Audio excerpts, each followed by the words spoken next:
Many Christians, even evangelical Christians, have a strange attitude when it comes to the subject of hell. Some don't ever mention it. It's taboo for them. Others talk about it, but apologize for doing so. I know a girl who is ashamed of her own mother because she believes her mum isn't intelligent enough for her.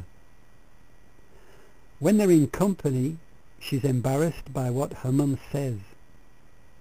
She does everything possible not to be associated with her own mum. Are we, as Christians, like this girl? Are we embarrassed about how strict God is? Do his medieval methods leave us ill at ease? Do you know who speaks about hell the most in the Bible? It's Jesus, and by a long way. And you know what? When he speaks about hell, he never apologizes. Why? Because hell is part of God's perfect plan. Hell is as much a part of God's perfect plan as heaven is. Hell was created by God to punish the devil and men. Hell is proof of God's absolute holiness, just as heaven is proof of his infinite love. Other Christians say, well, we've got to talk about hell because it's in the Bible, but we shouldn't rejoice about it. Oh, really? Are they serious? If it's God's work, we must rejoice about it.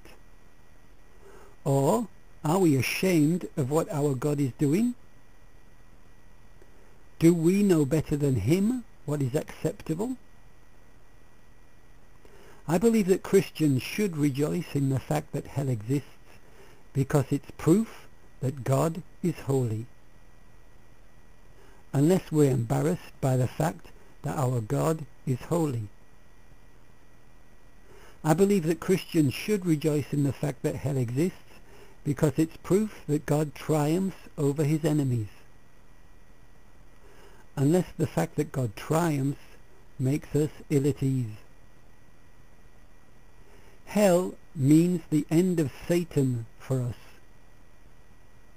the end of death for us, the end to all suffering for us, and the end of sin for us. The end of sin and the end of Satan, and we shouldn't rejoice about it? I've got many faults, but I've got this one thing going for me. I'm an unconditional admirer of God and of his work. To use familiar language, I'm God's biggest fan. Everything God does, the God of the Bible, I find excellent, magnificent. I can find no fault with him. It's beyond me. Everything he does pleases me. Therefore, I rejoice in the fact that hell exists. Hell is a divine masterpiece because everything God does is perfect. My God created hell, and I want to say loud and clear that I'm proud to be associated with him and with his work. If my attitude upsets or shocks you, then maybe you're like the girl I mentioned earlier. As for me, I'll join with the multitude in heaven who rejoice that hell exists, saying, Hallelujah, its smoke rises forever and ever.